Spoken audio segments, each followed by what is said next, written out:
दोस्तों, आज की वीडियो में जानेंगे 2023 में हरियाली तीज कब है, पूजा का शुभ मुहूर्त, पूजा विधि एवं पूजा के नियम और व्रत कथा। हर साल सावन माह की शुक्ल पक्ष की तृतीया तिथि को हरियाली तीज मनाई जाती है। इस बार 19 अगस्त 2023 को हरियाली तीज है। हरियाली तीज का त्योहार सुहागिन महिलाओं के बेहद खास होता है। इस दिन शादीशुदा महिलाएं पति की लंबी आयु के लिए व्रत रखती हैं और विधि विधान से मां पार्वती और शिव जी की पूजा करती हैं। हरियाली तीज का शुभ मुहूर्त इस साल शुक्ल पक्ष की तृतीया तिथि 18 अगस्त को रात 8:01 से शुरू हो रही है और 19 अगस्त को रात 10:10 पर समाप्त होगी। इसलिए उदया तिथि के अनुसार तीज का त्योहार 19 अगस्त को मनाया जाएगा। हरियाली तीज पर सुबह 7:30 से 9:08 तक पूजा का शुभ मुहूर्त बन रहा है। इसके बाद दोपहर में 12:25 से शाम 5:19 तक पूजा कर सकते हैं। हरियाली तीज का महत्व। हरियाली तीज के दिन विवाहित महिलाएं सुहाग सास या ननद को वायना देकर आशीर्वाद लेती हैं। वायना सिर्फ सुहागिन महिलाओं को ही देने की परंपरा है। धार्मिक मान्यता है कि तीज के त्योहार पर सास और ननद को सुहाग की सामग्री और फल देने पर संबंधों में सुधार आता है और घर में सुख शांति बनी रहती है।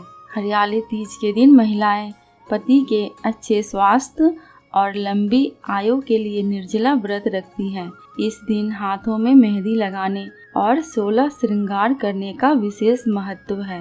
इस दिन महिलाएं हरे रंग की साड़ी पहनना, चूड़ी पहनना और श्रृंगार करना शुभ माना जाता है। ऐसा करने से घर में सुख समृद्धि का वास होता है। हरियाली तीज की विशेष पूजा विधि। हरियाली तीज की पूजा के लिए सबसे पहले पूजा सामग्री इकट्ठा कर ले। इसके लिए साफ चौकी, पीले वस्त्र, केले का पत्ता, कच्चा सूत्र, समी का पत्ता, जनेऊ, सुपारी, बेलपत्र, धतूरा, फल फूल, अक्षत, दुर्वा, तेल, घी, पंचामृत, दही, चीनी, शहद, गाय का दूध, हरी साड़ी और सिंदूर, बिंदी, चूड़ी, मेहंदी समेत माता पार्वती के लिए 16 श्रृंगार का सामान चाहिए। पूजा विधि। हरियाली तीज के दिन सुबह सूर्योदय से पहले उठ जाएं और स्नान करने के बाद नए कपड़े पहने। इसके बाद 16 श्रृंगार करें। इसके बाद घर के मंदिर को साफ करें और हरियाली तीज का निर्जला व्रत का संकल्प ले। अब एक चौकी पर पीले रंग का कपड़ा बिछाएं और माता पार्वती, शिव जी और गणेश जी की प्रतिमा स्थापित करें। इसके बाद भोलेनाथ को बेलपत्र, धतूरा, भांग, समी का पत्ता, जनेऊ, सुपारी और अक्षत, तुरवा, गाय की दूध, दही, चीनी, शहद समेत सभी पूजन सामग्री अर्पित करें और माता पार्वती को श्रृंगार का सामान चढ़ाएं। इसके बाद माता पार्वती, भगवान शिव और गणेश जी समेत सभी देवी देवताओं को धूप दीप दिखाएं और उनकी श्रद्धा पूर्वक आरती करें। इस दिन हरियाली तीज की व्रत कथा अवश्य ही सुने एवं पढ़े। इसके बिना व्रत अधूरा माना जाता है। अब एक बार से सभी देवी देवताओं की आरती उतारे और भगवान को भोग लगाएं। सभी लोगों में प्रसाद बांटे और पति की लंबी आयु और सुख सौभाग्य की कामना करें। आइए सुनते हैं हरियाली तीज की व्रत कथा। एक बार भगवान शिव ने पार्वती जी को उनके पूर्व जन्म का स्मरण कराने के उद्देश्य से इस व्रत के महत्व की कथा कही थी। श्री भोले शंकर बोले, हे गौरी, पर्वतराज हिमालय पर स्थित गंगा के तट पर तुमने अपनी बाल्यावस्था में 12 वर्षों तक अधोमुखी होकर घोर तप किया था। इतनी अवधि तुमने अन्न ना खाकर पेड़ों के सूखे पत्ते चबाकर व्यतीत किए। माघ की विकराल शीतलता में तुमने निरंतर जल में प्रवेश करके तप किया। वैशाख की जला देने वाली गर्मी में तुमने पंचांगनी से शरीर को तपाया। श्रावण की मूसलधार वर्षा में खुले आसमान के नीचे बिना अन्न जल ग्रहण किए समय व्यतीत किया। तुम्हारे पिता तुम्हारी कष्ट साध्य तपस्या को देखकर बड़े दुखी होते थे। उन्हें बड़ा क्लेश होता था। तब एक दिन तुम्हारी तपस्या तथा पिता के क्लेश को देखकर नारद जी तुम्हारे घर पधारे। तुम्हारे पिता ने हृदय से अतिथि सत्कार करके उनके आने का कारण पूछा।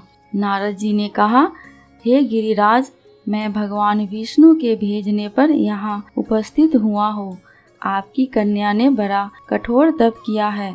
इससे प्रसन्न होकर वे आपकी सुपुत्री से विवाह करना चाहते हैं। इस संदर्भ में आपकी राय जानना चाहता हूँ। नारद जी की बात सुनकर गिरिराज बहुत ही प्रसन्न हो उठे।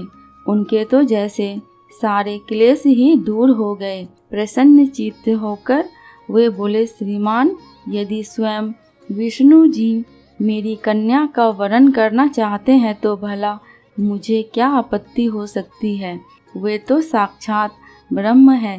हे महर्षि, यह तो हर पिता की इच्छा होती है कि उसकी पुत्री सुख संपदा से युक्त पति के घर की लक्ष्मी बने। पिता की सार्थकता इसी में है कि पति के घर जाकर उसकी पुत्री पिता के घर से अधिक सुखी रहे। तुम्हारे पिता की स्वीकृति पाकर नारद जी विष्णु के पास गए और उनसे तुम्हारे ब्याह के निश्चित होने का समाचार सुनाया। मगर इस विवाह संबंध की बात जब तुम्हारे कानों में पड़ी तो तुम्हारे दुख का ठिकाना नहीं रहा।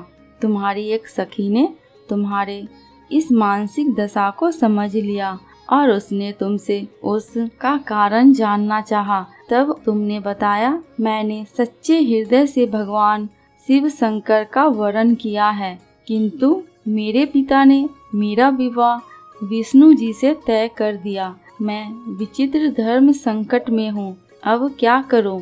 प्राण छोड़ देने के अतिरिक्त अब कोई भी उपाय शेष नहीं बचा है। तुम्हारी सखी बड़ी ही समझदार और सूझबूझ वाली थी। उसने कहा, सखी, प्राण त्यागने का इसमें कारण ही क्या है? संकट के मौके पर धैर्य से काम लेना चाहिए। नारी के जीवन की सार्थकता इसी में है कि पति रूप में हृदय से जिसे एक बार स्वीकार कर लिया, जीवन पर्यंत उसी से निर्वाह करे। सच्ची आस्था और एक निष्ठा के समक्ष तो ईश्वर को भी समर्पण करना पड़ता है।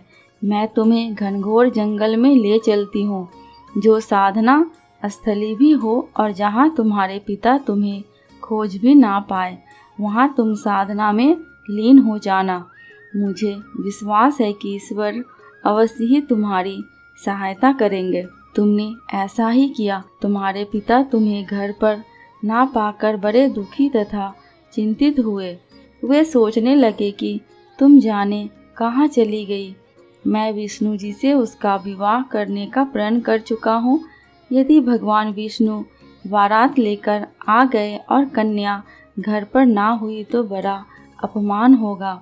मैं तो कहीं मुंह दिखाने के योग्य भी नहीं रहूँगा। यही सब सोचकर गिरिराज ने जोर शोर से तुम्हारी खोज शुरू करवा दी।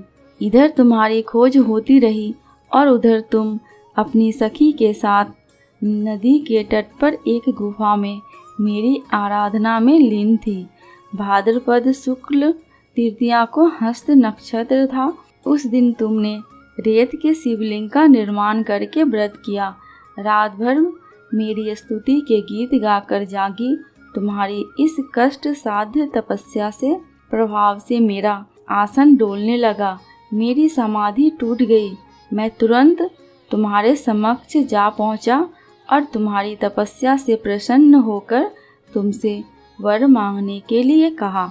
तब अपनी तपस्या के फल स्वरूप मुझे अपने समक्ष पाकर तुमने कहा, मैं हृदय से आपको पति के रूप में वरण कर चुकी हूँ। यदि आप सचमुच मेरी तपस्या से प्रसन्न होकर आप पधारे हैं तो मुझे अपनी अर्धांगिनी के रूप में स्वीकार कर लीजिए। तब मैं तथास्तु कहकर कैलाश पर्वत पर लौट आया। प्रातः होते ही तुमने पूजा की समस्त सामग्री को नदी में प्रभावित करके अपनी सहेली सहित व्रत का पारण किया। उसी समय अपने मित्र बंधु व दरबारियों सहित गिरिराज तुम्हें खोजते खोजते वहां आ पहुँचे और तुम्हारी इस कष्ट साध्य तपस्या का कारण तथा उद्देश्य पूछा। उस समय तुम्हारी दशा को देखकर गिरिराज अत्यधिक दुखी हुए और पीड़ा के कारण उनकी आंखों में आंसू उमड़ आए थे। तुमने उनके आंसू पोंछते हुए विनम्र स्वर में कहा, पिताजी, मैंने अपने जीवन का अधिकांश समय कठोर तपस्या में बिताया है। मेरी इस तपस्या का उद्देश्य केवल यही था कि मैं महादेव को पति के रूप में पाना चाहती थी। आज मैं अपनी तपस्या की कसौटी पर खरी उतर चुकी हूँ। आप क्योंकि विष्णु जी से मेरा विवाह कराने का निर्णय ले चुके थे, इसलिए मैं अपने आराध्य की खोज में घर छोड़कर चली आई। अब मैं आपके साथ इसी शर्त पर घर जाऊंगी कि आप मेरा विवाह विष्णु जी से ना करके महादेव जी से करेंगे। गिरिराज मान गए और तुम्हें घर ले गए। कुछ समय के पश्चात शास्त्रोक्त विधि विधान पूर्वक उन्होंने हम दोनों को विवाह सूत्र में बांध दिए। हे पार्वती, भाद्रपद की शुक्ल तृतीया को तुमने मेरी आराधना करके जो व्रत किया था, उसी के फलस्वरूप मेरा तुमसे विवाह हो सका। इसका महत्व यह है कि मैं इस व्रत को करने वाली कुंवारियों को मनोवांछित फल देता हूँ। इसलिए सौभाग्य की इच्छा रखने वाली प्रत्येक युवती को यह व्रत पूरी एक निष्ठा तथा आस्था से करना चाहिए। दोस्तों, कमेंट बॉक्स में भगवान शंकर एवं माता पार्वती एवं गणेश जी की जयकारा लगाना बिल्कुल भी मत भूलना। आपको मेरे चैनल पे व्रत त्योहारों की जानकारियाँ एवं उनसे जुड़ी कथा कहानियाँ मिलती रहेंगी।